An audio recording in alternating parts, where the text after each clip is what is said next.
Hey, Mark Rodriguez here, and you're watching a very special episode of Mark's Out Wrestling Aftershock Reviews, where it's still real to me.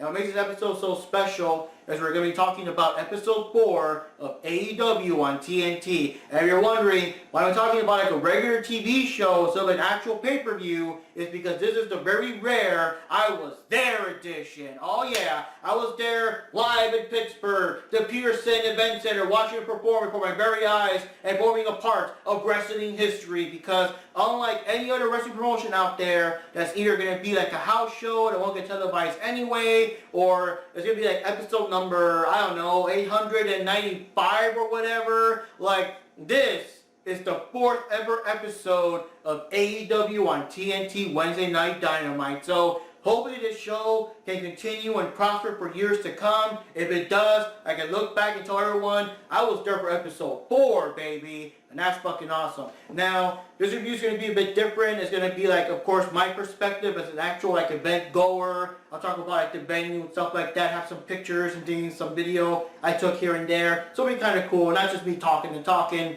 And, you know, but also, there will be spoilers.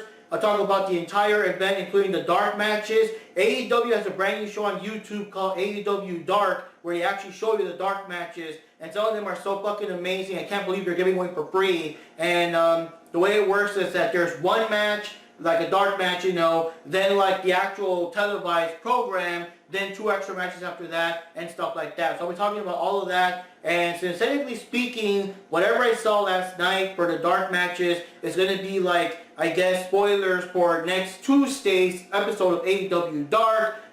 Warning, spoilers up ahead if you care about AEW Dark. And down below, I'll maybe put like a timestamp or something. I'll say, you know, skip to 10 minutes or whatever for the dark matches or something like that, so you guys don't get spoiled if you guys, you know, are concerned about that. And what can I say? The Pearson Event Center was pretty cool. I was there with Chuck Rodriguez, and a good friend of ours also took us to and from. I don't know if he wants like a screen name or something, but I'll just say he's a good friend of ours and a very huge wrestling fan, by the way. I think he knows more about wrestling than me and Chuck put together. And yeah, took us a while to find out like where to actually park and everything. Luckily, we didn't park like too far from the event. We were there so early. We were literally like the second people in line to get in when the show started. And yeah, it was pretty cool. It gave us plenty of time to check out like the trailers. I was there at the trailers. I took some good pictures of the AEW trailers with all the advertisements and stuff like that. So that was pretty cool. It was like, hey, perfect photo op. There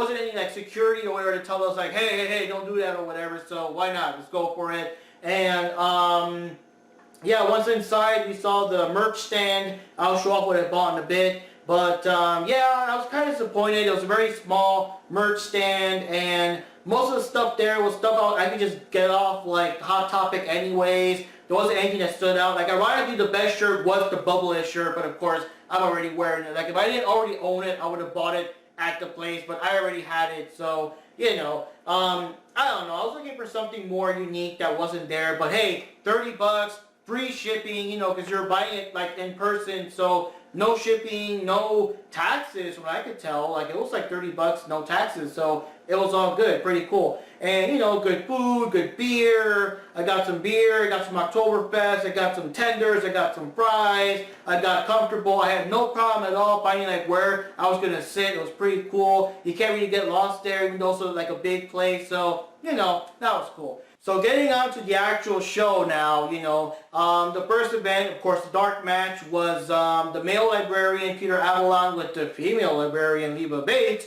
teaming up with QT Marshall. Now, they had a segment on him on AEW Dark. They got a segment called From Undesirable to Undeniable, and they talk about, I guess, some of the people that do the behind-the-scenes stuff, or the referees and things like that. So the last segment was about QT Marshall, who was a wrestler, and he got injured. I think it was an Impact Wrestling, they said. It was Impact. He got injured, and now he became like a behind-the-scenes guy that helps with the production, the crew, stuff like that, for the Dynamite episodes. But he actually got like bolts now on the back of his neck. He got cleared to wrestle, and I'm surprised that so fast. Wow, he's already having a match. They just talked about him, and he's having a match already. And holy shit! And Chuck and I were kind of worried because, you know, the bolts in the neck and all that. Let's let's not get too carried away, guys, but he is medically cleared to wrestle. And so yeah, QT Marshall and the Librarian Peter Avalon against Sonny Kiss, and holy shit, the legend himself, Dustin Rhodes. I was like, oh crap, I get to see Dustin perform live in my lifetime. That's fucking awesome. And the guy can still go. It's just amazing. Yeah, what can I say? It's a good fight. Sonny Kiss, of course, very athletic, very acrobatic. I believe by now, him and the Librarian have kind of fought a couple of times. They kind of know their way around each other. So they kind of got some chemistry here and there. Avalon is surprising. He has a couple of good moves here and there whenever he gets his chance to shine. So he's not like so bad and everything. QT Marshall got to show off some power slams, some moves here and there. I feel that it was like well handled. He didn't do anything too crazy or too risky considering the bolts and stuff like that. So that was good. But oh my god, like just seeing Dustin, like most of the time, unless the tag teams are like evenly matched, it's like those random like put together teams. One guy's like the weaker link, you know, for one reason or another. Like for example, Cody and Dustin, since they play up that Dustin's like older and stuff, Cody's like, you know, younger and stronger, whatever. Like Dustin was kind of like the weak link for that one. But here, Dustin was like the powerhouse. He was the stronger link of the tag team. And oh my god, when they brought him in the end, it was just amazing. He was just tearing house. And I got to see it like in person. I got to see him do the famous move where he kind of drops to the ground and socks you in the mutton chops there. And the scoop slam. He does the scoop slam so perfectly. It's so amazing. And then like Leva Bates was trying to cheat while the referee was distracted, you know, because they always are. She got on the ropes and she was going to jump to attack like Dustin. Dustin caught her, and we were like, oh shit, because it's like, oh my god, like, he's going to do something to her or whatever. Like, he picked her up and carried her all the way to the turnbuckle and just left her there and hit the sting in her face, and everyone just popped. And then, of course, the famous scoop slam, and he actually got the finisher. He actually got to finish Avalon, get the pin, 1, 2, 3, and it just felt like so amazing. It just felt so good that Dustin got the win. Like, oh my god, I was so happy that he got like, the actual finishing move. Everyone cheered. Everyone was super happy. The one last ride, which by the way, I'm glad that the one last ride was not the last ride, because oh my god, Dustin is awesome. He can still go. He's still got a lot left in the tank, man. That was amazing. So both him and Sonny Kiss celebrated their win, their victory. That's fucking amazing.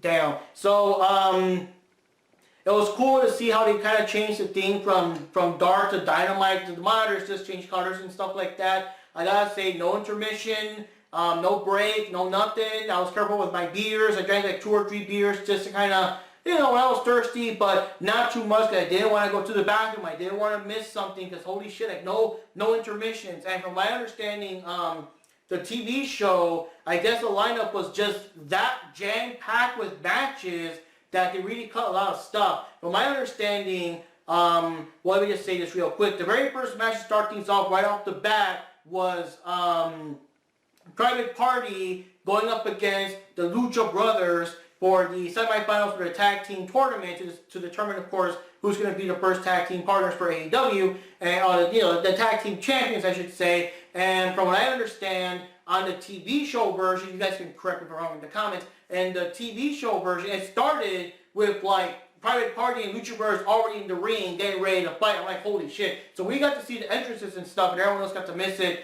And yeah, it was cool seeing the bouncer there putting the things so that the Private Party can get past or whatever, and on the Lucha Brothers. And yeah, I'm guilty. I know I made fun of them and all that stuff before, but like, just being there in person, I had to say, Sano, miedo, like everyone else. And what can I say? I mean, they don't do it as much as before.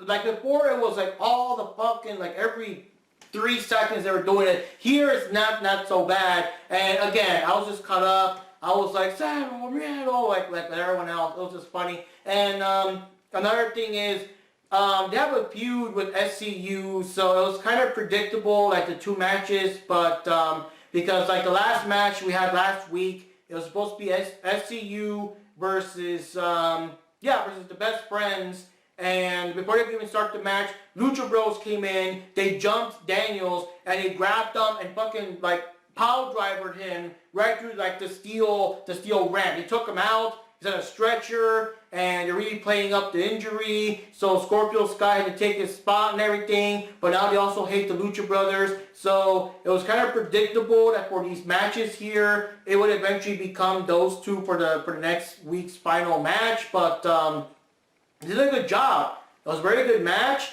Private Party brought their A game. Lots of amazing flips and shit. Lots of good spots. The Lucha Bros are amazing. All their moves, all their recovery, like the cutter, flipping the guy, gutter that catches him, cutter. It's just amazing, and they did a good job. I was surprised.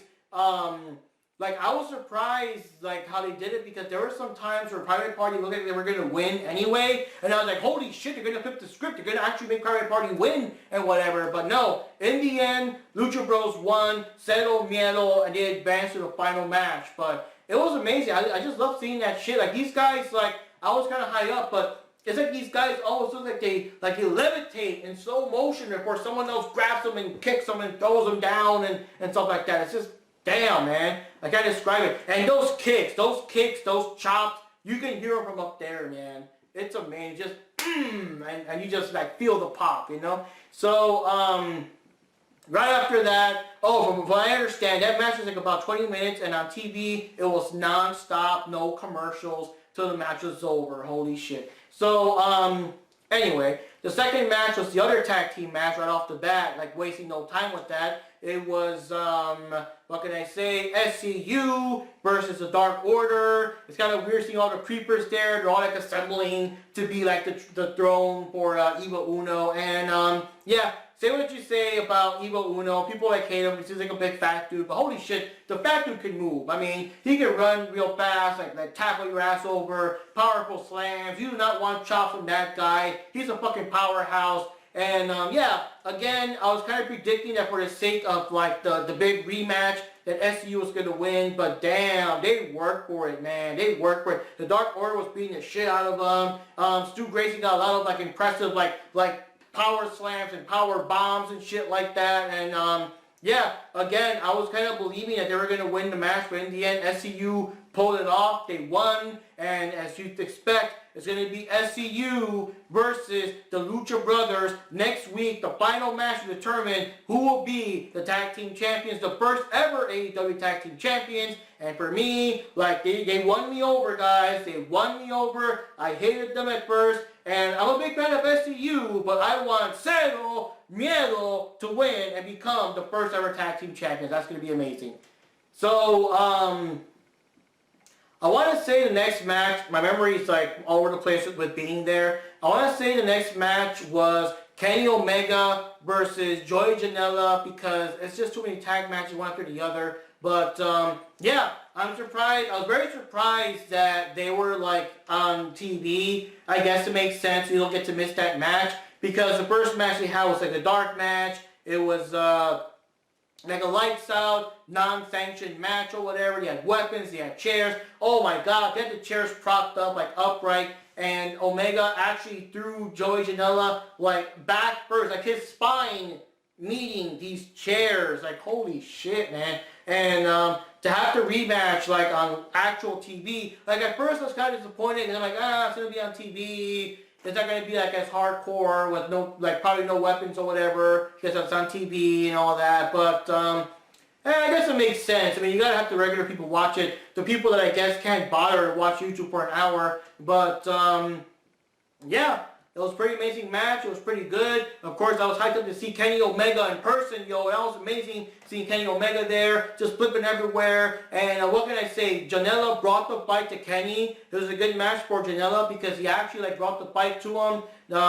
Very resistant. He took the offense well. I feel in the last match, Omega was just beating the shit out of Janela. Janela was surviving here. Janela brought the fight more to Kenny and taking advantage of any mistakes. And Omega, of course, it was just awesome seeing him do that chicken wing slam, I think is what it's called, and doing the B trigger in person. And again, the B trigger, pop! You could just hear it from way up there. And I'm eating my chicken tenders watching that shit live. So fucking amazing, so crazy, what a wonderful life, man. And yeah, in the end, Omega actually won the match. I hope they have a couple more matches. It would be cool to see Joey Janela actually win one of these matches, though. I think they have a good chemistry together. They probably requested to wrestle each other a lot because they have good chemistry between two of them. But Kenny Omega took the match, pretty cool. No weird interference or whatever. It was just those two uninterrupted, and that was pretty awesome. So after that, we had another tag match with the Young Bucks versus the Best Friends. And oh shit, I got one of the little dollars here. Hold on. Yeah, I actually got one of the Young Bucks dollars. I actually had these little things that just fucking explode. And there's dollars all over the fucking place. So crazy, man. So fucking crazy. And yeah, it was a pretty good match. It was Young Bucks. It was my chance to see them live, you know, doing all the flippy shit and everything. And the Best Friends were pretty amazing. The Best Friends actually put up a good match. They actually took these guys to the limit. Of course, Orange Cassidy was there, and Orange Cassidy had his scene. He actually came into the ring, and he did his, you know, his little super kick on one of the brothers there, super kick to the other one, and then like they just super kick party they super kick party the fuck out of Orange Cassidy and threw him out of the ring. But to be honest, after those devastating kicks that Orange Cassidy gave to those two, I'm surprised he could still walk after that shit, you know? But, yeah, pretty cool to see Orange Cassidy get in there. He was just chilling. It was funny to see him, like, just chilling in the corner there. Then he gets up and goes over there, just chills in the other corner. It's kind of funny. And, another scene, I believe, where Orange Cassidy got on the ropes and jumped off and just knocked everybody down and everything. Like, people, you just gotta love Orange Cassidy. But in the end, the Young Bucks took the win. They took down the Best Friends and everything. And at the end, because if you remember, the Lucha Bros issued a challenge to the Young Bucks.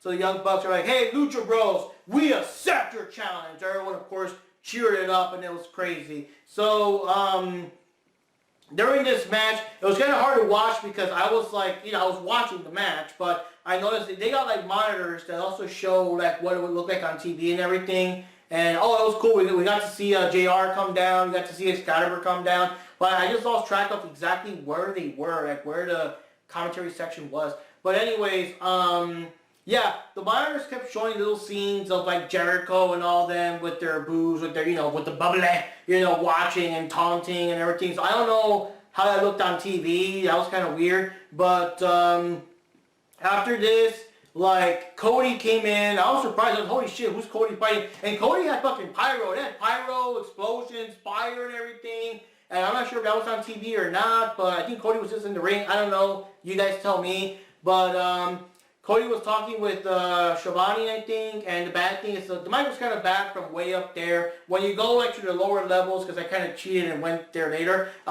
was easier to hear him. But way up there, I could barely understand much. I understood more when Jericho was in the screen, though. So I guess Cody's thing was interrupted by Jericho trash talking. And Cody was talking about like, hey, you know, this isn't like that other company where you're just talking to the screen. Like, they come over here, you know, come over here. I'll go there and get you and stuff like that. But they were kind of taunting and Cody's alone. So Dustin comes in. I was surprised because, you know, Dustin just performed. But Dustin comes in. So that's 2. MJF comes in. That's 3. And then holy shit, Mr. Self-High-Five himself, DDP, Diamond Dallas Page, feel the bang was there. And when he came in, we all got up. All of us got up. We were all like, well, I was yelling out, Self-High-Five! And we were doing the motion and everything. Like everyone, I swear, everyone just got up there and just waited for the perfect time to do the bang and everything. Oh, I'm going to bang the table. But it was just fucking amazing. And then they ran out. They ran out to, I guess, this place where these guys were at. And they were like taunting them because it's locked. Hey, you can't get in, whatever. So MJF gave Cody a scarf, dropped it on his wrist. He bashed the glass to get in. They grabbed them and they dragged them out to the actual like stands, like the food stands and shit. The food stands I was just at buying my beer and everything. And people were like running out like to go see it to be. I was like, I was lazy. I really should have gone. I really should have gone. But everybody was like running out to see if they could be on TV or whatever. And they were just fighting each other. They were like signing Jericho's face against a Dippin' Dots. Rest in peace, Dippin' Dots. We barely knew you. And the security guards, they were like legit security guards. They actually separated them. I don't know if they knew it was a show or not, but they separated them all. And it was just awesome seeing them. It was, oh my god, to see like Diamond Dallas Page actually like be there, like damn, like I wonder if he can still go, like maybe have a 4-on-4 match and have him just come in, do a thing or two, maybe do one diamond cutter if he still can and didn't just get, I guess, tossed out or whatever, but that would have been amazing, because I was watching Diamond Dallas Page perform back in WCW, and I watched WCW a bit before NWO came in, so I was still trying to adjust to this new wrestling show and get like some personal favorites that weren't from WWE, so I was like a fan of Booker T, I was a fan of, well I guess I was a fan of hating Jericho, he was so whiny back then, but I was a big fan of Diamond Dallas Page, and seeing him in person, or you know, from there, but seeing him perform, that was awesome. So, yeah, that was the thing of the night there. And after that, then we had, let me try to remember the order here of the event. We also had Britt Baker, and of course it's her hometown. She had the whole hometown advantage, you know, Pennsylvania and everything. She's actually a Pittsburgh gal. So yeah, they support our dentist from Pittsburgh. And she was going up against Jamie Hayter. And yeah, this is her first thing here. I don't know if she's like a one-time thing or not, but guys, sign her. She was amazing. So yeah, Hayter versus Baker. They fought it out. Hayter has a bit of a size advantage, so she kind of threw Baker around like a piece of crap and a couple of power slams. Oh god, wet willy in her ear and everything. The fuck was that, you know? But in the end, of course, Baker, because she's got the home field advantage, we were all yelling, let's go Baker, and, you know, let's go Pittsburgh, and all that shit. So she got hyped up, she kicked her down, she got a couple of super kicks to the face, she got her into that weird flippy toss thing she does, and she grabbed her in the finisher, and everyone was cheering, like, they had her in the finisher, and everybody was cheering like hell when she finally got her mouth in there, and of course that made Jamie tap and everything, and Britt Baker, of course, scores a win, one-on-one match in her hometown, and I gotta say, the female division has been kind of weak on this show. This is a pretty decent match for Baker. It wasn't really that bad, and in my opinion, it really showed off Jamie Hayter. Of course, everyone hated her, everyone booed the fuck out of her. They were all like, Jamie sucks and all that shit, but she was good. I hope she stays. And oddly enough, there was an interview segment where Jamie was interviewed, and out of nowhere, for whatever reason, Brandy Rose just jumped her and attacks her and shit. So I'm thinking that maybe they'll do a storyline, so maybe Jamie will stick around to have some kind of story between Jamie and Brandy. We'll see what happens there. But that was unexpected. It happened so fast that most of us were like, what the fuck was that? Dude, was that Brandy? What? Like, it was just so fast. So random, you know, and it was like on the monitor too. It wasn't like in front of us, you know. So, let me see here. After that was the main event. We had Jon Moxley going up against Pac.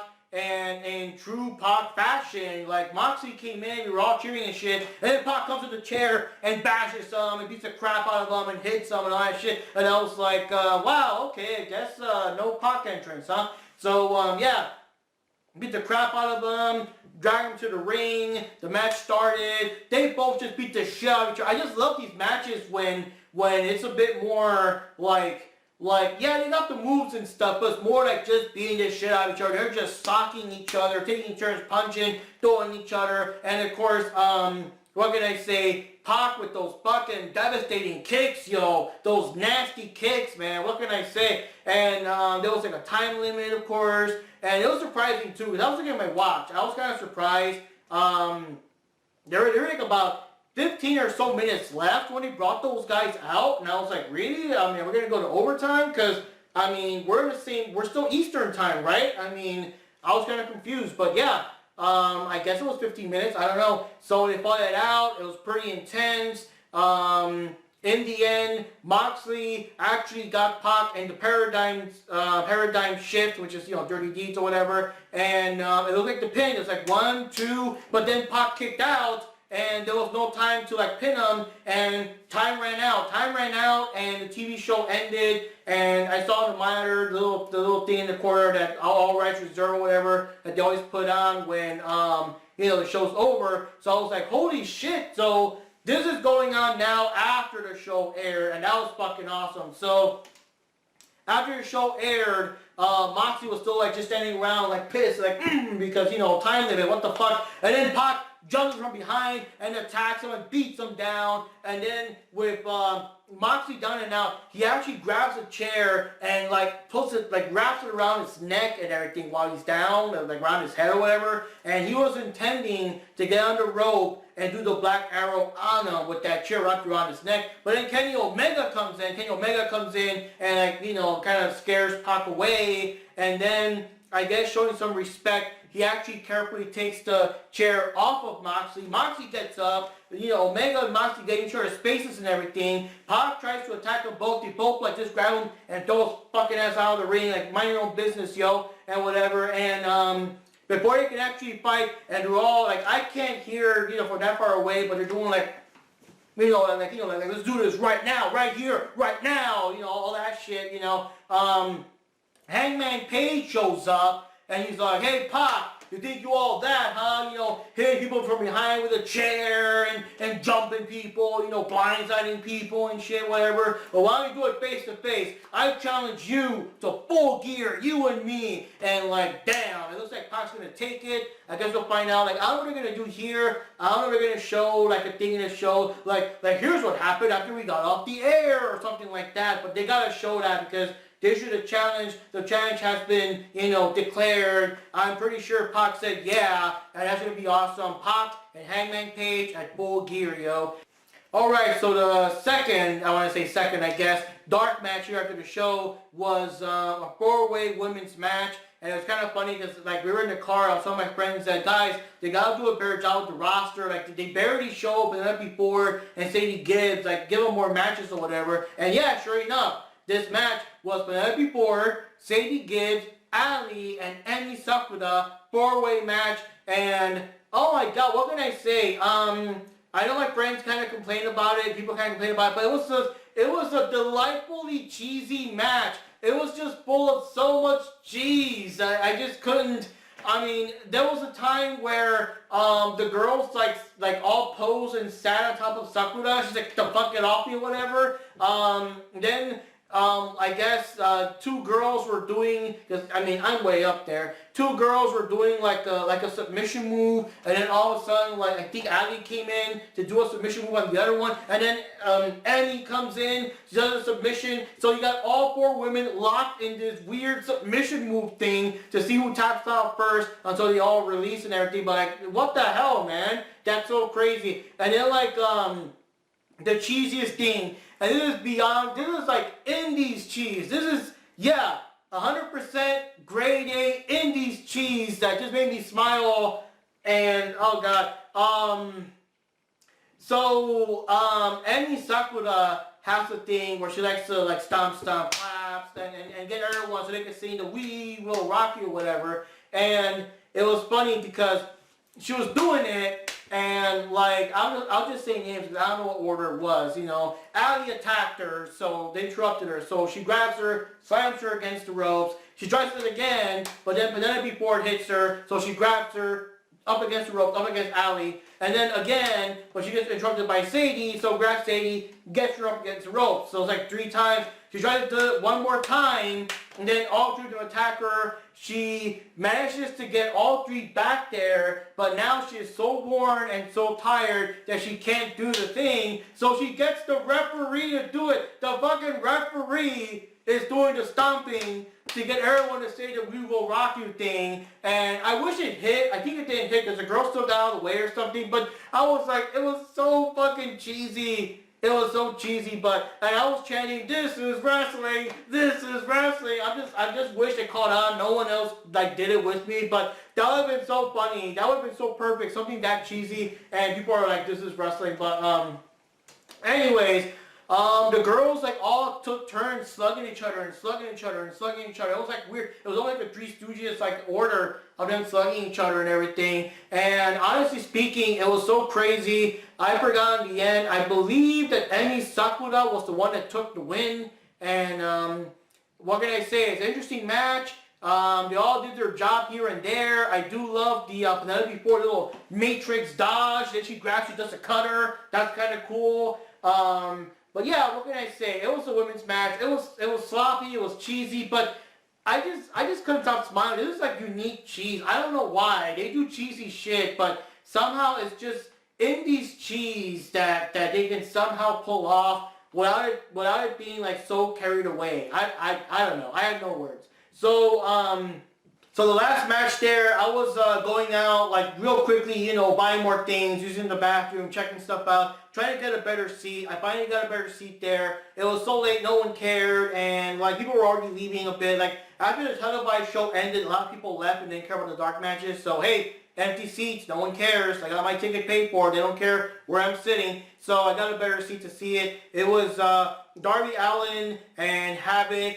And oddly enough, like Jack Evans by himself without Angelico, and it was like false count everywhere. When I came in there, they were fighting near the tunnel. They were trying to power bomb each other on like the steel floor near the entrance tunnel way thing, and they were pinning each other. I'm like, holy shit! Like false count everywhere, damn! And they were throwing each other against the barricades, hitting each other with steel chairs.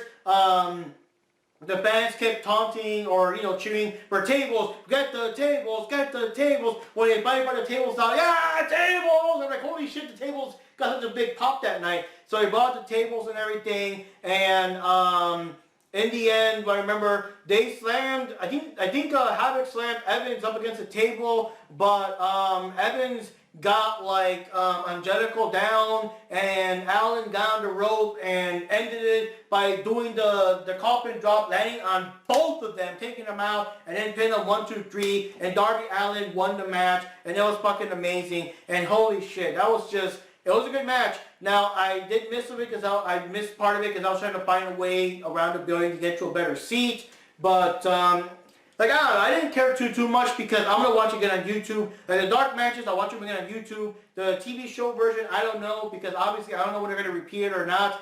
There's a condensed rerun version, I think, Saturday mornings, where they show like an hour's work. Like, they get crammed into 2 hours into 1 hour. So I might see some of the matches again, I guess, the TV ones. But the dark matches, I didn't care like that much because I could see them again on YouTube and everything. But, you know, so anyways, wow, the show kept on going. Like, after the match, we had Cody come out, and I think, no, it was just Cody, the Young Bucks, and MJF, and Brandon Cutler, and they were all there, and they were tossing out shirts and sandals. Like, Cutler took off his own shirt and just threw it out there, and one of the Bucks took off his shirt and threw it out there. They were joking about taking off, like, whoa, hey, not the pants though, hey, and stuff like that. So this guy was just very cheesy, and you know, they thanked everyone. It was a proper, you know, send-off, farewell, and of course saying, we'll be back, and that's fucking amazing. I can't wait to see them again. That was amazing. And of course, at the end,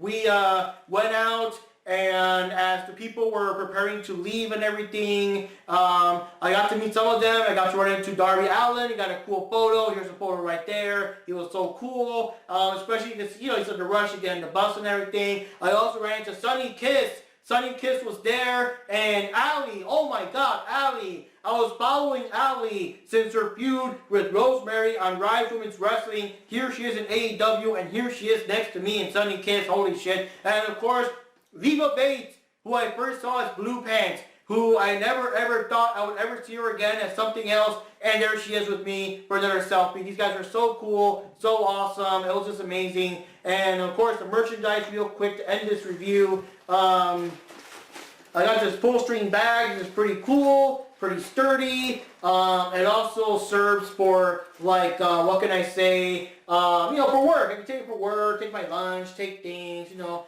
if I'm on the road or if I go to the con, I can put stuff in it. And in terms of, this here, in terms of, like, merch, I didn't really see anything, again, too fancy, but I did see this shirt there. This shirt is not Hot Topic, as far as I know. So, and I wanted it. When I saw on the website, this shirt's available at the events. I got this one. You'll most likely see me wearing it in future, like, videos or reviews. But yeah, it was a great event. Great food, great beer. The place is very easy to navigate around and not get lost and stuff. Lots of great souvenirs, lots of great moments. It was just great to see like a part of history. I can now, at least for the indies and stuff, I can now like say that I got to see Dustin, Kenny Omega, the Young Bucks, you know, Cody, Jericho. I got to see all of them performing live. and everything. It was awesome. That's all I can say. It was awesome. Now, I don't know, of course, when they're going to come back to Pittsburgh, probably next year, but I'll try my best. I'll try my damn best to go there and see him perform whenever that happens. And I really hope also, if they ever go to Vegas, maybe I can check it out, or Johnny can check it out, or Jack Knives can check it out. Yeah, Jack Knives was actually there during Double or Nothing. That was fucking amazing. But, yeah, what can I say? Awesome thing, awesome event. Of course, I'll be reviewing Full Gear when it comes out, and any other thing, if any other particular special thing happens, I'll be sure to cover an episode or two or whatever, but of course, I'll mostly stick to pay-per-views and also Rise Women's Wrestling. So this is Mark Rodriguez here. See you next time for another episode of Mark Marks Out Wrestling Aftershock Reviews, and what can I say? After last night, holy shit, it is still real to me. See you next time.